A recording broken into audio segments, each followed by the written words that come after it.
Iba't ibang diskarte para mapagkasya ang budget. Yan ang baon ng mga mamimili pagpasok ng grocery. Para kay Aling Sabrina, target niya ang mga promo at bundle pack para makatipid. Mas gusto bumili ng isang set kagad.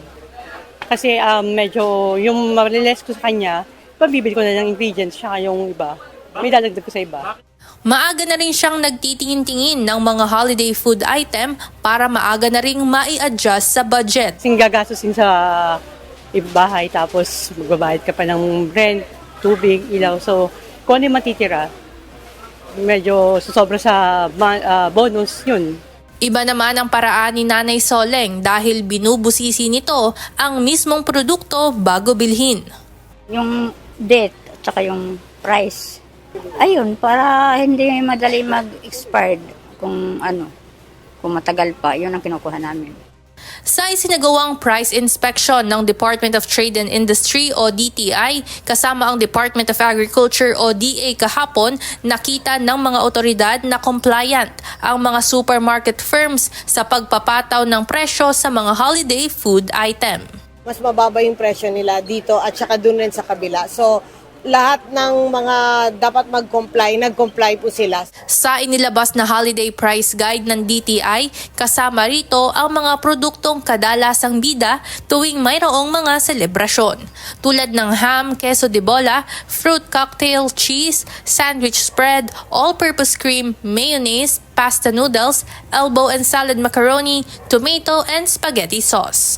Ayon sa DTI, ang eksaktong presyo ng mga produkto ay depende pa rin sa kung ano-ano ang kanilang brand. Para kay Aling Sabrina, wala namang kaso kung branded o hindi ang kanyang mapipili. Yung mga branded din kasi ng mga product ng ganyan, halos same lang din ng lasa sa mga ordinary product lang. Wala naman din pinagkaiba. Pinagkaiba lang, mas malaki kasi ang presyo ng branded. Iba naman ang pananaw ni Aling Maria Fe. Mas pipiliin niya ang branded na food items ngayong holiday season dahil minsan lang naman anya ito sa isang taon. Handa ka na marami, pero konti-konti. Para lahat meron. Ayon sa Department of Trade and Industry o DTI, mapamura man o mahal ang mga holiday food items, nasa mga mamimili pa rin ang pinal na desisyon kung anong brand ang nais bilhin. Ayon sa kagawaran, dulot ng manufacturing cost at pagtaas ng dolyar kontra piso ang bahagyang pag-angat ng presyo ng mga bilihin. Pero nag-agree kami na less than 5% ang increase nila. Siniguro naman ng DTI na wala nang inaasahang panibagong pagsipa ng mga presyo ng mga ito. There's no price increase until the end of the year. Paalala ng kagawaran sa mga mamimili maging matalino sa pagpili ng mga bibilhin at maaaring gamiting gabay ang inilunsad nilang 2024 price guide na makikita sa social media pati na rin sa iba't ibang pamilihan. Ivan Alvarez, UNTV News and Rescue.